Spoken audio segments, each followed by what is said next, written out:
People of Las Vegas, welcome to Longer Tables.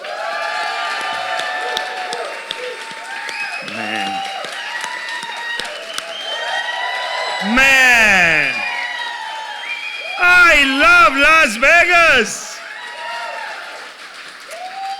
Yeah, but now don't overdo it.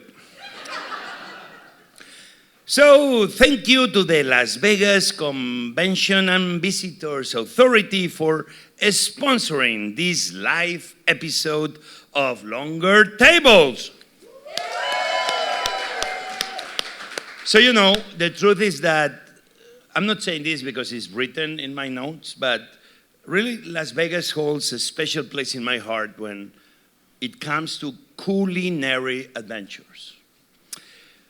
The teams who work here, from the chefs, the bartenders, the servers, the sommeliers, they put hospitality and showmanship at the center of everything they do. In every restaurant, in every casino, in every corner of Las Vegas. I think you can have a different culinary experience in Las Vegas. I will not say every single day. You can have a different culinary experience in Las Vegas every single hour you are not in the casino floor.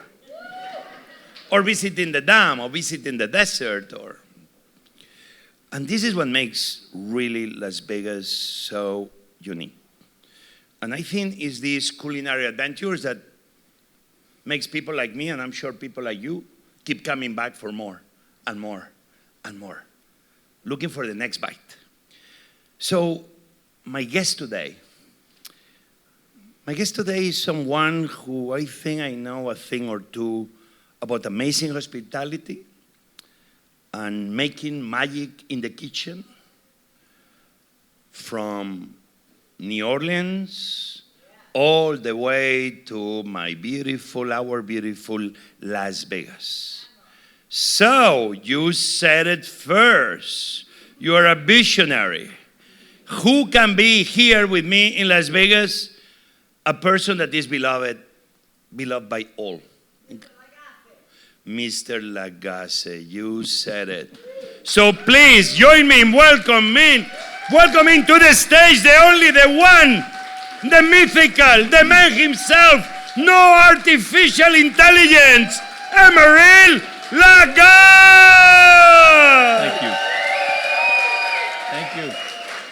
Thank you. Wow. Can you believe I can read English? You remember, Emeril, when you would not understand what word I will say? Yeah. I'm waiting. You're waiting to understand a word I say? I always love Emeril because he's the most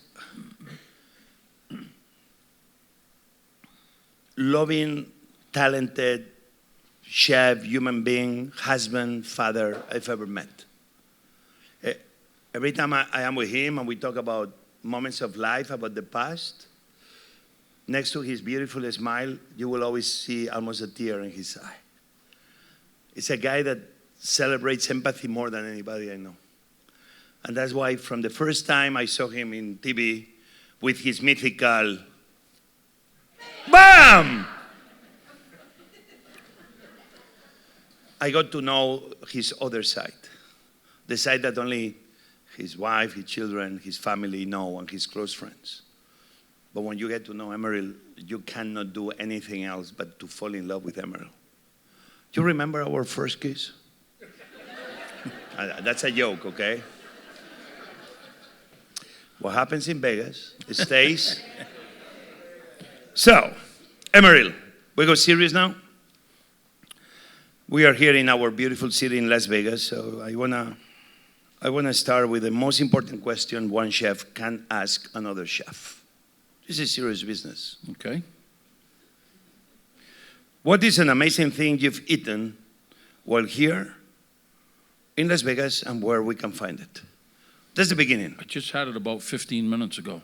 Yeah, but I don't want you to promote one of my restaurants. It looks like a commercial. I'm not promoting one of your restaurants. I'm promoting the dish.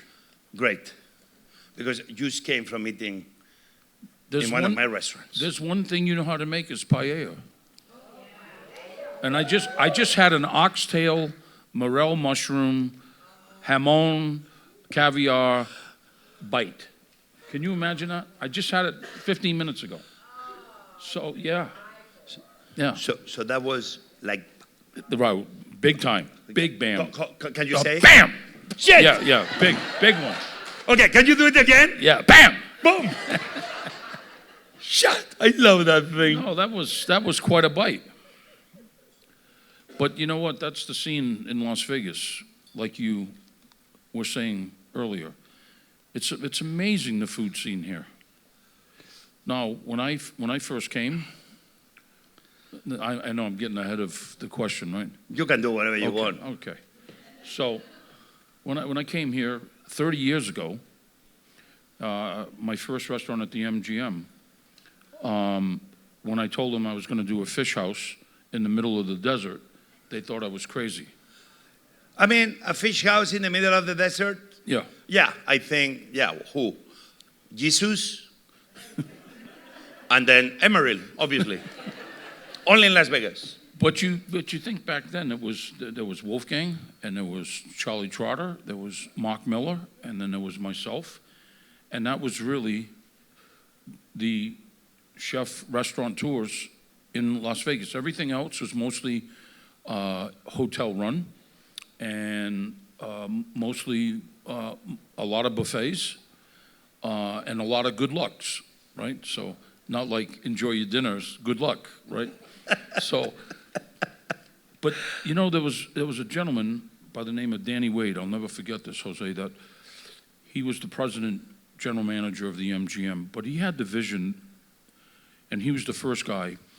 He had the vision to truly understand that, you know, the MGM, we can host a bullfight, we can do a rock and roll concert. A bullfight? Yeah, we can do all kinds of in Las events, Vegas? but we don't know how to run restaurants. And so he was the first guy that went out and got independent chefs to come in and do restaurants. And then the whole thing started to evolve. And look at where we are today, Jose. It's unbelievable. There is no city like Las Vegas, first of all, for entertainment. But when it comes to dining now, it's all here. And it's people like you, and it's people like that. We can go, you know, down the list of colleagues that are here that truly make great cuisine right here in Las Vegas. It's just amazing. I mean, like what you did in New Orleans, obviously in Las Vegas, you and your friends in the early days, you became the Trailblazers that then allow other people to follow what you began. Right. And obviously, yes, that you have restaurants in the casinos, on the strips, and off the strips. Yes. Of the strip, that we all have favorites. Everybody seems to always have a favorite. Is anyone that come to mind of me? I can tell you, you know, like, hey, I'm a tapas boy. I say tapas, not topless, tapas. Like Edo. I mean, Chef Oscar Amador, LNL, Hawaiian barbecue, Lotus of Siam. Oh my God! You can keep going on and on and on and on. That's the amazing. I was with Chef Alan Ducasse, and listen, I don't promote French chefs openly, but Monsieur Ducasse is Ducasse. He's in the back. Oh shit! Pardon, Monsieur. I mean, you used to have Ducasse with this amazing restaurant. Yeah. With that overlooking the entire strip and all the desert. I mean, who is here? Mm-hmm. Yeah, we can keep going down. I mean, we can come here for a year and we will not. No. We will not have time to check every single restaurant. No, you won't check all the boxes. If you dine twice a day for a year, it'd be hard to check all the boxes. There's too many.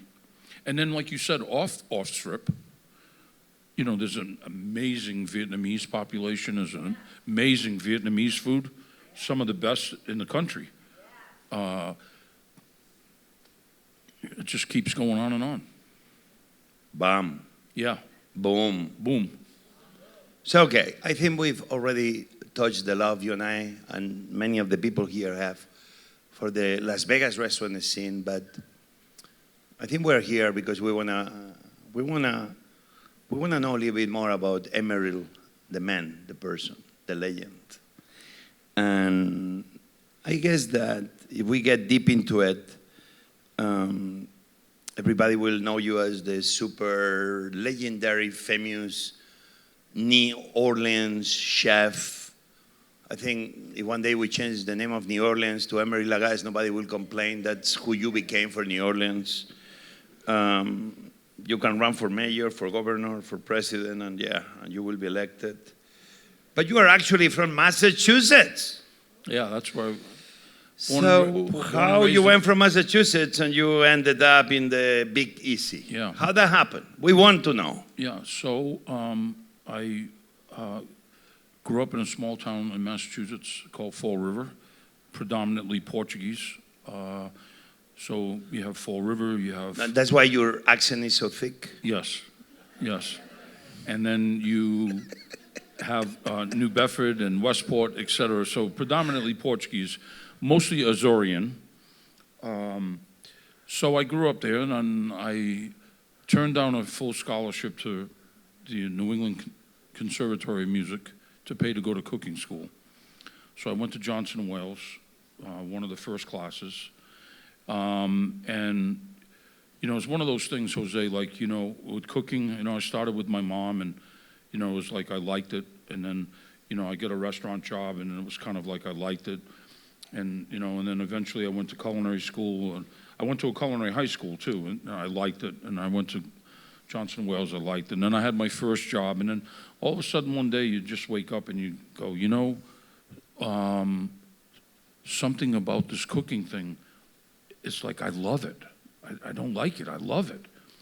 And it becomes your life. And that's like what we do. It's like, it doesn't stop. That's what we eat, we sleep, we dream, all about food all the time. And I know you do the same.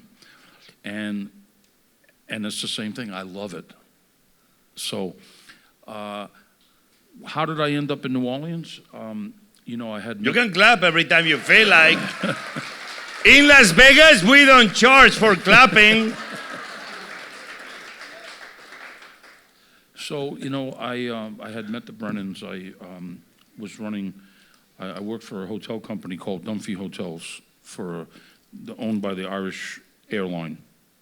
And I worked at the Parker House, which they owned. And I ended up getting on Cape Cod, where one summer I met a couple of the Brennans. And all of a sudden, they were looking to replace Paul Prudhomme. This was in 1982. And all of a sudden, my name was dropped in the hat. And I started interviewing mostly with Ella Brennan and her brother Dick. And all of a sudden, I moved to New Orleans to take over Commander's Palace. In 1982, I took over after. The mythical Commander's Palace. Yeah, after Paul Prudhomme. Yeah. And I spent... and how old were you that day? Sorry? How old were you? 26. Hello. Yeah. Here's the thing. Maybe younger, actually.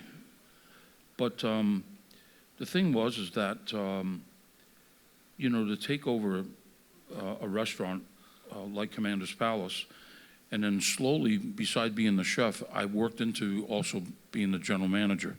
So I ran the restaurant from the kitchen in White's. And there was some magic that Ella and I had, and Dick and her other brothers and sisters, but Ella was my mentor. She became totally my mentor.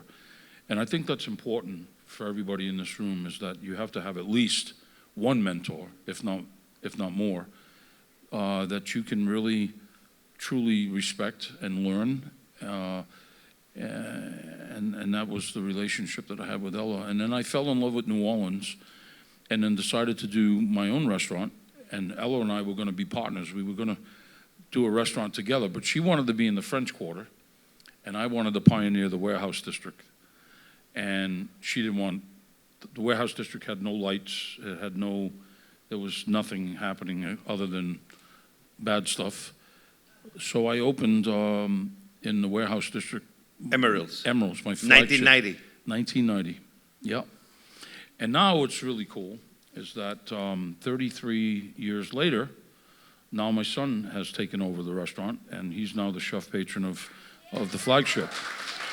EJ is in the house. Already, without a doubt, one of the most talented young chefs. And not because he is the son of Emeril Lagasse, but because he is a talent on his own right. And he's in the house. Wow. And also we have here in the room family members, but especially your wife, Alden, is here. What a lady, my friend. She's the best. You hit the jackpot. Yep, she's the best. You hit the jackpot with that person. 25 years now. For her, probably it's like 50. But yeah, I would say that. all right, so you open Emeril's. You began wowing people. Everybody was amazed. If I am right, because I didn't arrive America until 1991, 1992, but you got like named best restaurant, best new restaurant in America the first year you opened. Yeah, we were very fortunate. We won best new restaurant in Esquire magazine by John Mariani. We got the highest in New Orleans. They rate them by beans, not stars, like red beans. And they'll give you beans. Yeah, so there had never been a 5-bean restaurant. So and you got 5 beans. We were the first 5-bean rrestaurant. That's why you are the king of the red beans, New Orleans style, Louisiana style. So, but it's funny because I always seen that you've been respecting the classics and the traditions. Obviously, you coming from that legendary New Orleans restaurant, but at the same time, you decided that you were not only limited to the classic New Orleans dishes. You kind of help evolve. Yes. New Orleans cooking. Yes. So I never not respected tradition in New Orleans. You have to understand that. You have a place that's over 200 years old with cuisine. You have restaurants that have been there that have been open for over 100 years. That's a long time in the restaurant business. If you make it 10 years in the restaurant business, it's you're doing great. Fortunate for us, Emeril's is going to be celebrating soon our 34th anniversary. Yep. I mean, I want everybody to remember that in America, 80% of the restaurants that open don't make it past year 5. Yeah, 80%, right? So to be in business not only with one but with many 34 years is like, whew. He's a survivor. He adapts. That's amazing, and that's why I love Las Vegas. It's restaurants that seem they last forever too. Yeah. Keep going. There's a question about that, but we'll come back to that. Okay, we'll go back to that. But when you were trying to push then New Orleans cooking forward, you were still young. I mean, Emeril, were you not afraid of rejection? Were you not afraid of, hey, I'm pushing here against the elements of tradition, of history, of centuries? Yeah. Well, I never. In the beginning at Commanders, the menu was the menu, and the family wouldn't let me change the menu. What the menu was the menu. So not ever disrespecting tradition, I reached out and I started a farm cooperative, and I began bringing all of these great ingredients in and began doing what later on would be labeled New Orleans cooking. But then I finally got the window from the family to do some of my things and some of my dishes. And so I started doing that. And then, of course, the clientele just kept growing and growing and growing to, later become really a great local chef, a great reputation for sort of pushing the envelope of cuisine in New Orleans. And then when I broke the door down and I finally opened Emeril's in 1990, you know, I had this incredible farm cooperative. I mean, we raised our own hogs. We had quail growing for us and rabbits growing and all produce and all of this great stuff.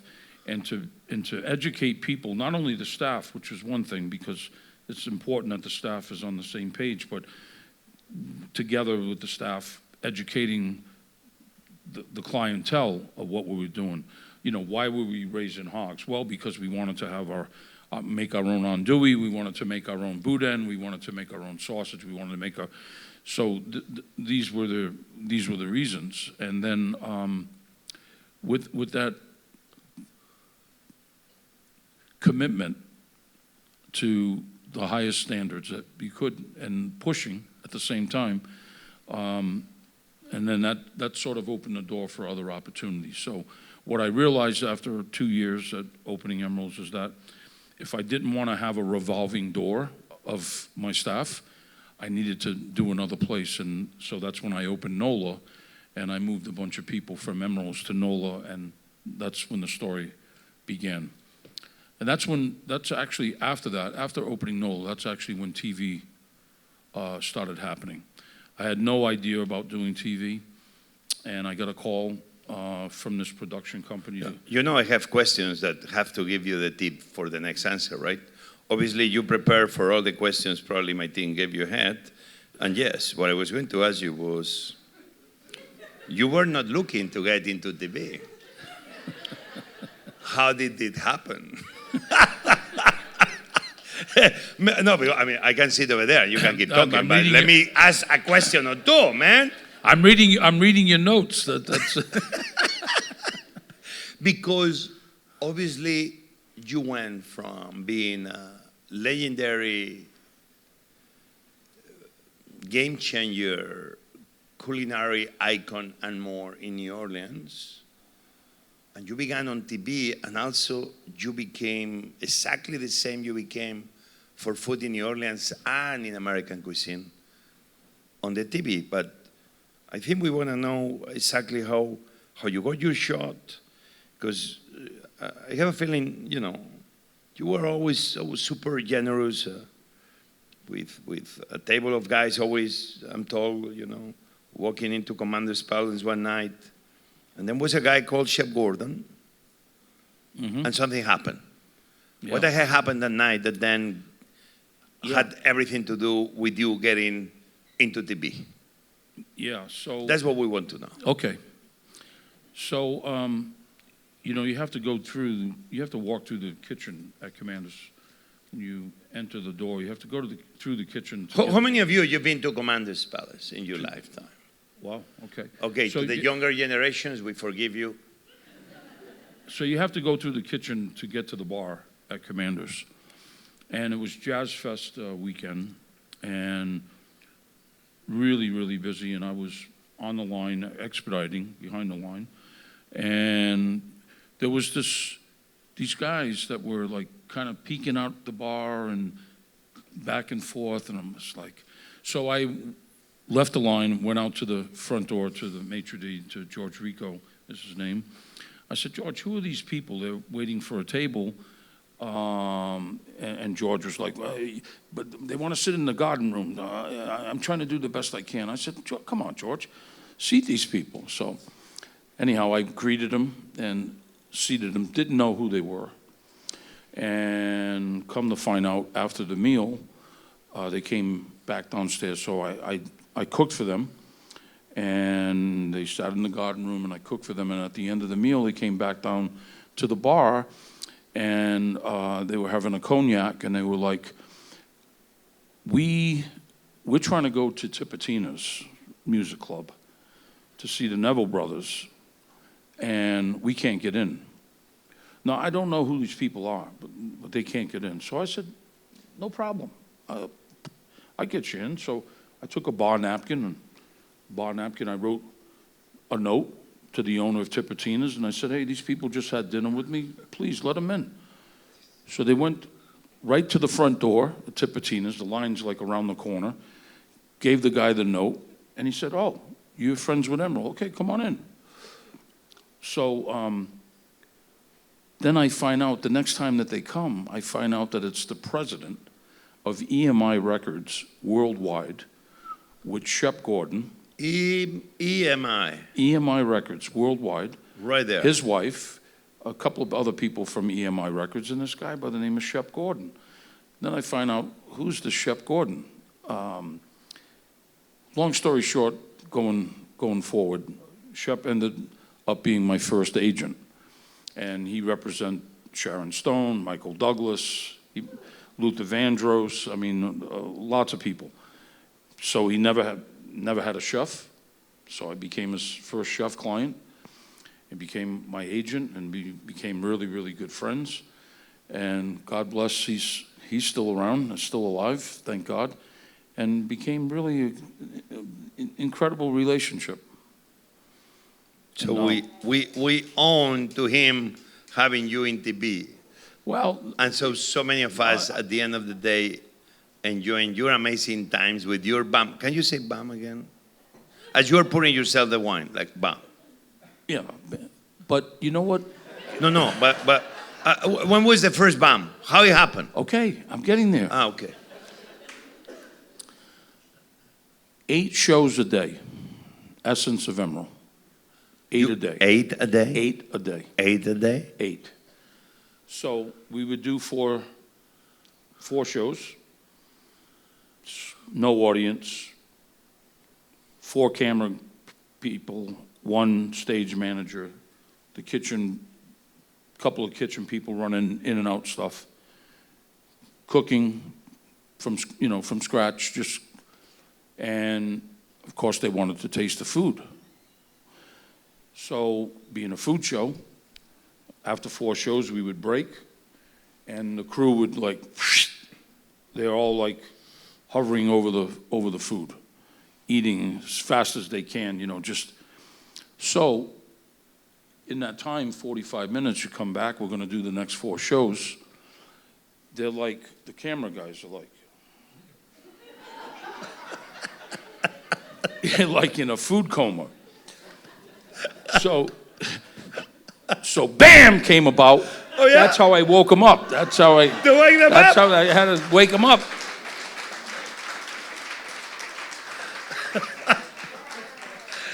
So that's the food coma. That's yeah. Get them out of the food coma. Holy shit, that's amazing. I love it. So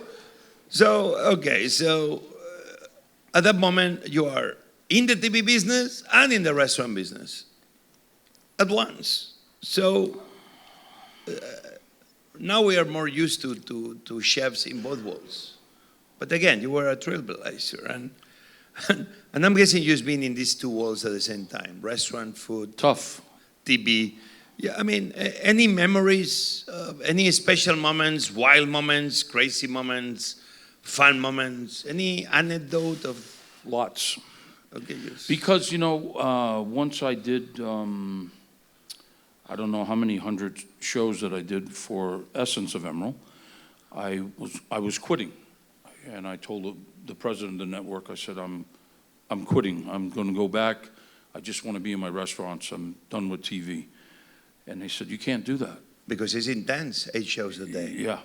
So what do you want to do? So I said, well, I want to do something with a live audience.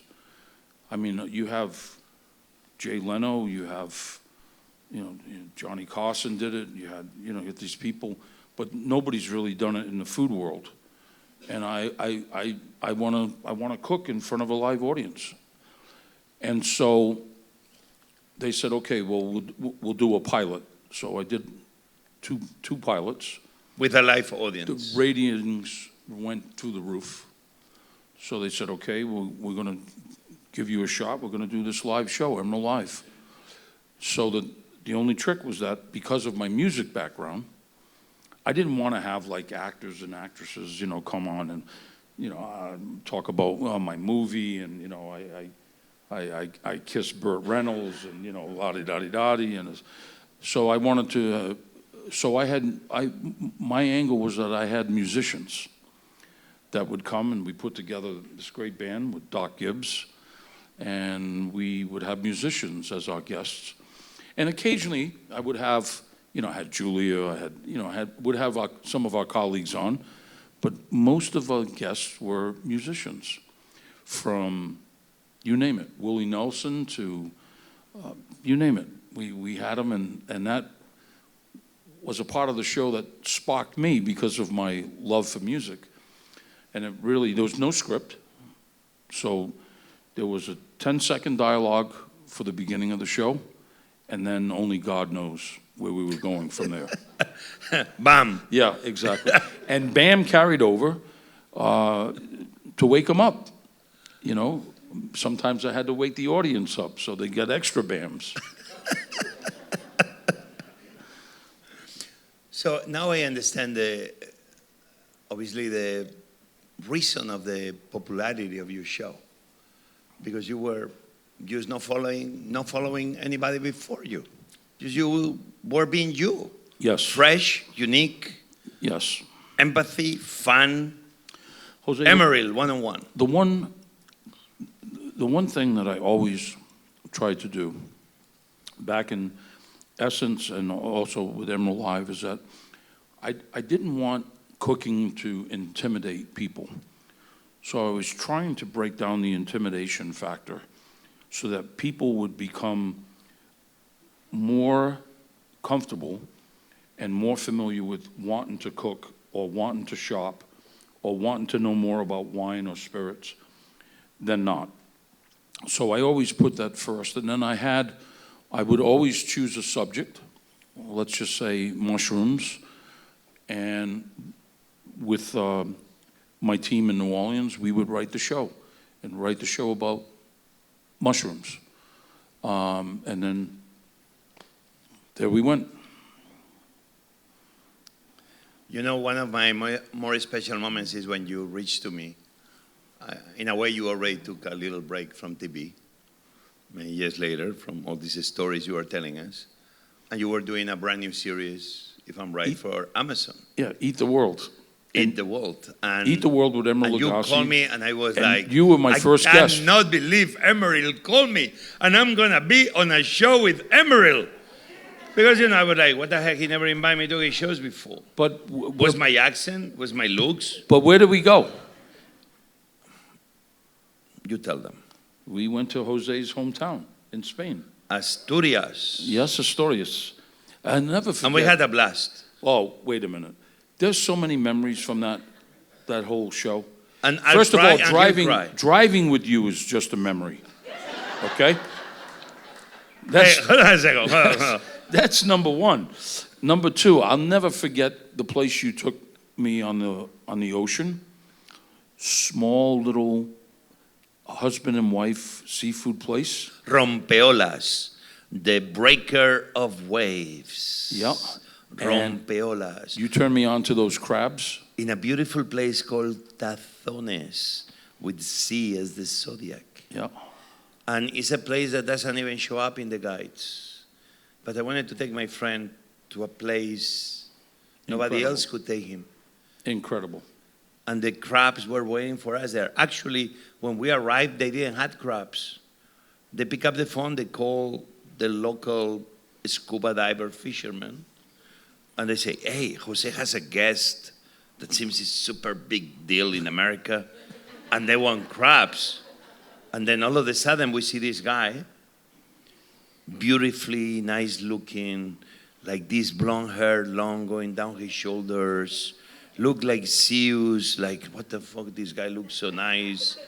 He arrives, he jumps into the water, disappears into the ocean, and 15 minutes later comes back, obviously with 2 spider crabs in his hands. Incredible. And then we Emeril ate the crabs of my homeland. Well, in Astoria, we went downtown, we went shopping, and we went... In Oviedo, the capital of Asturias. Yes, and when you turn me on to those threads with the jamón, Oh shit, the hair. Yes. El huevo hilado. Yes. Huevo hilado is like egg yolks that they That's are exactly. Yeah. that they are boiled in syrup, Right? and then you let them the egg yolks you let them go down in a very thin drop like a tiny hair, Thread. and as a thread, and as Yes. it touches the syrup, coagulates, and so becomes like this beautiful egg hair, and then you take it out of the syrup and you put it in cold water so it stops, but then becomes like this beautiful golden sweet egg hair, and then you eat that with the ham. And for me to be showing this to him, Oh. and him being like a little baby, like Yes. he is the first time he ever drank mother's milk, was like, wow. Yes. I'll never forget it. And then, but you know what? There were so many of those memories. We had an aperitif with pear. Oh my God, you remember our entire experience. Do you remember our first kiss? I'm going to ask you again.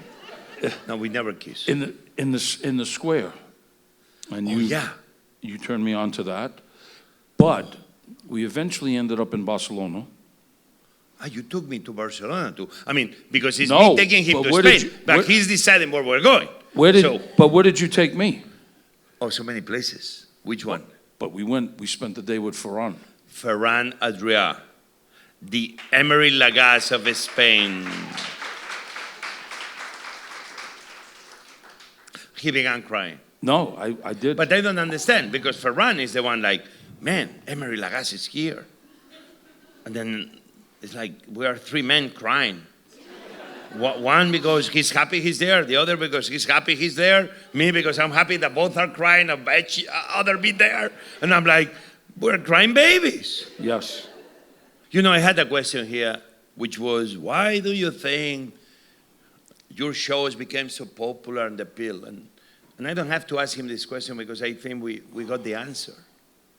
Because I said it at the beginning, because the love, the care, the empathy, the understanding, the appreciation. This is Emeril Lagasse, people.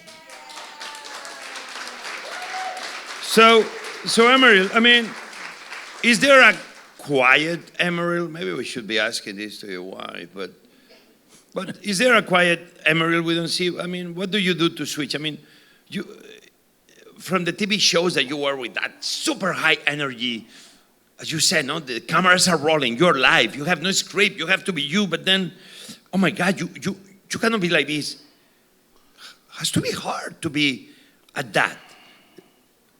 I know you like to do, I know you're a good fisherman. Yes. Is that what you do, and what else you do to Yeah. go from this high energy to, I need to bring my revolutions down? Fishing is a good thing. Being on the boat, in the water, I will never get in the water like you. I still don't know how you do that, but I am very proud of you for the love of scuba diving, but you will never get your friend to come in the water with you. Because But you can know be why? fishing from above, and I can be scuba diving from under and guide the fish towards your hook. No, I tell, people that I really just know, I don't get in the water because of fish. I'm afraid that Fish? all the fish that I've killed, they're gonna come back at me, and they're gonna gang up on me.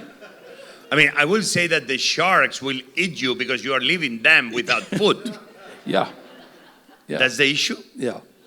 Holy cow. So when you're scuba diving and you see a shark, that doesn't freak you out? Oh my God. I mean, in this case, you're a man or you're a woman, and if you like a man or a woman, that's a matter if you're a man or a woman. What you want is that man or the woman used to get close to you, because that means you're attracted. I mean, my wife married me only because she had to do a paper for the university. But in my case, that I obviously love my wife, and when I was a woman, shit, it's like sharks, I wish the sharks love me, because that means the sharks will get close to me. But the sharks don't get close to you. They're always trying to live away. And my dream is when the sharks want to come near me. I just went to Palau to scuba dive, one of the most beautiful places on earth. And we went to what is called Shark Alley. And you are there with people that they are telling you not to breathe because the bubbles scare the sharks. So you are there holding your breath under 100 feet of water. Bam! And then you are waiting for the sharks to get close to you, and 2 minutes later, you are waiting for the person to tell you, you can breathe, and you're like, don't forget about me, okay? Don't forget. So, yeah, I think you and I, we have a good gig. You like above, I like under. You know, another thing that you turned me on to, beside the magical trip to Spain, was lionfish.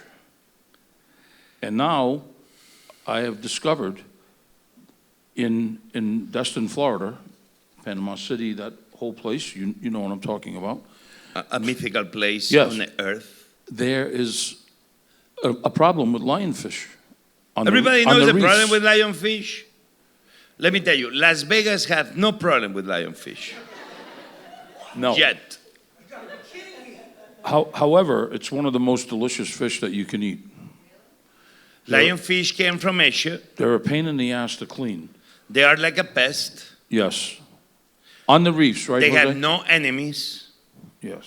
And they are like Emeril and I. They love to eat everything they see. And so without anybody eating them, they keep killing the local fish, lobster, it's a baby problem. population, octopus, everything. It's a problem. And therefore, many species disappear because the lionfish eat them all. Mm-hmm. So it's many people around the Caribbean that go to fish for them. And then restaurants like his or mine, we put lionfish on the menu, so we create a connection. 360. 360. Now, I will say this, that I was with our good friend Mark from the Cayman. And Cayman Islands. I mean, if you are not in Las Vegas, or you are not in New Orleans, or you are not in Spain, Cayman Island is the next place you need to be. well, Jose has done the Cayman Island justice for lionfish. He really has, and because now the locals are educated about it, and so now that they go and you have to spear them, right, Jose? You just can't. You got to spear them. No, A spear. you spear. Because if they hit you, Oh, you're in trouble. they are poisonous. Yeah, they are deadly. They have venom, and Yeah, you can it's- paralyze. Yeah, exactly. But You I have love to- it. You have to spear them. So I love that they have love for fishing underwater, Mm-hmm. and they have love for fishing above water. Yes, That's why we love each other. that's right. We're like the yin and the yang. That's right. Or the yin and the yang. The yin and the yang. You're the bam and I'm the boom. Exactly. Bam boom. Oh shit, that's a Exactly. new show. Yeah, there you have it. So listen, obviously we can be talking here for hours and hours, but it's a Well, lot when it's a you- lot of restaurants we need to check in Las Vegas. So. When your team said that we have 45 minutes, Yeah, but it's 45, no? So far we're good. I said to them, that's no time. Yeah, no 45 hours maybe for you. So I have a few you and I. questions that I need to do quick before we move to the next restaurant in Las Vegas.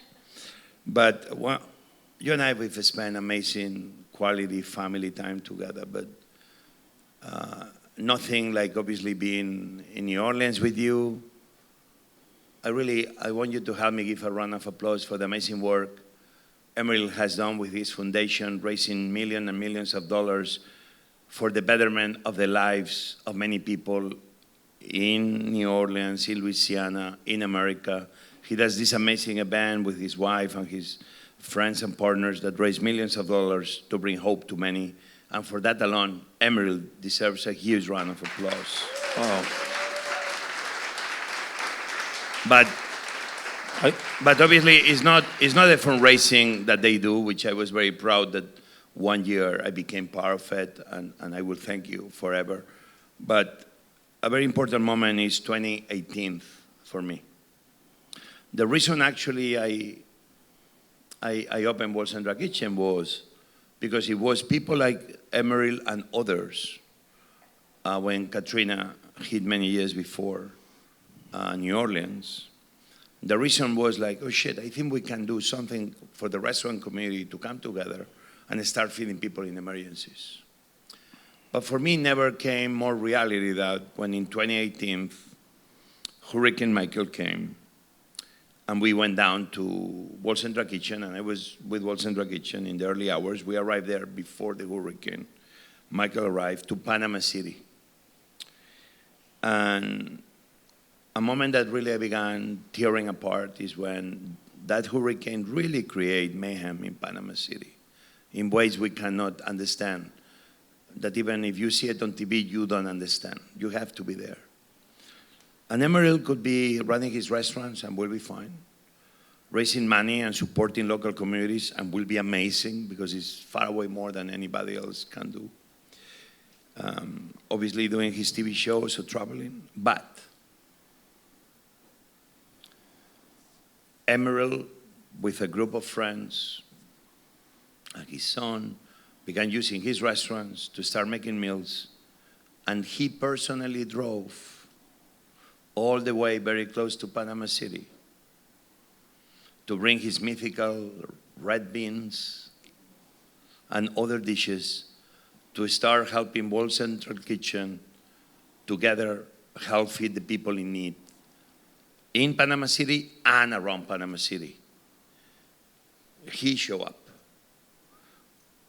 And I began crying like a baby. And we together began crying like babies. Any memories you have of that moment? Well,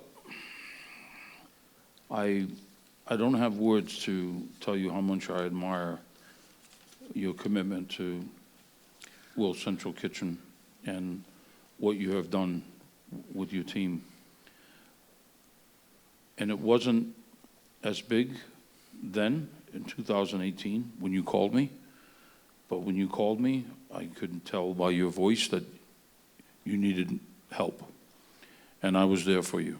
And so we provided about 500 meals a day that we would drive to Panama City, to Jose and his team, and we worked together. We worked together side by side by side, and to the point about 3 or 4 days, seeing how hard this guy works and his commitment to what he has done to the community and what communities that he's helped. I was like, let's take a break. Yeah, but here was not about me. Here is, I call him, I have 10 seconds on the phone. I'm like, we are in the shits. And within 3-4 hours, he's there with a whole bunch of his own team members, just taking care of the issue. That's true commitment. That's why I love Emeril. So we are finishing because my own team is gonna kick me out. So we spoke almost at the beginning about EJ, your son. You have to be so proud seeing the boy, the person, the chef he is becoming. So he recently took you over as what you call yourself chef patron at Emeril's. So can you share with all of us what advice are you giving EJs? That can be a message for every other young chef in the making. Yeah, I mean, you know, he's had really good training, not just growing up in the restaurant with me and the family, but you know, he has mentors like you.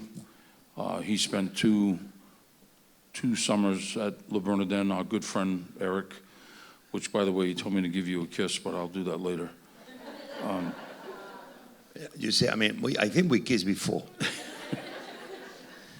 I mean, he's got great training. I mean, he worked at Franson, he worked at Core in London, and it was time. And I spoke to him on the phone, as we do pretty much every day. I said, all right, Ej, it's time to come back home and come to New Orleans. And I've had this dream for a long time that you know, that I want to change the restaurant for the better. So let's do it. So he came home and we shut the restaurant down, totally renovated the restaurant. He's put together an amazing team. And now what I kind of call the new Emerils. It's 11 tables, tasting menu only. And then we have the wine bar, which is it's kind of like a separate restaurant that he's doing with his team. And we're having a lot of fun. And we work together, and we have fun together, and hang out together, eat together. It's great. So I think EJ is in the house. EJ, can you tell us what is really working for your dad? Come over. Come here. EJ is in the house. Hi guys, how's it going? Okay, yeah, you can give a big hug to your dad. Yeah, no, that's what I was trying to. I just want to knock your mics over. So, what we want to know, my man. Yeah, tell me, what's up? Okay, what happens in Vegas stays in Las Vegas. Hey, working with your dad. So Why? Today is an important day for me. My daughter Carlota, she's 25. Yeah. Do you have a girlfriend? Who Emeril? who we adore. Emeril, you make jambalaya, I make paella, we need to talk. Exactly. All right. Okay, so let's put this next power Falcon Crest aside, but we want to know, working with your dad, tell us a thing or two. Well, I think he nailed it because he talks about how it's so much fun. And I mean, it really is because, when we went through the renovation and everything with the restaurant and wanting to rebuild it, we did it together, and that was the really fun part about it. And so there's 34 years of history at the restaurant, and we want to, pay homage to that every day. And so when we get there and he's there and we talk about it, it's all of the stuff that we've talked about for years about what we want to do with the restaurant. And so it's been a lot of fun in that. And yeah, I mean, look, he's got more experience than I have in he's got more in his left toe than I have, on me. So obviously I listen to everything that the guy says, and it works, and it's great. And there's things that we'll bring ideas together, and I'll bring up something, and he's like, no, that's insane, don't do that. And then he'll bring up something, I'm like, I think we could, we do something different. He normally wins the argument on that one, and that's fine, that's the way it goes.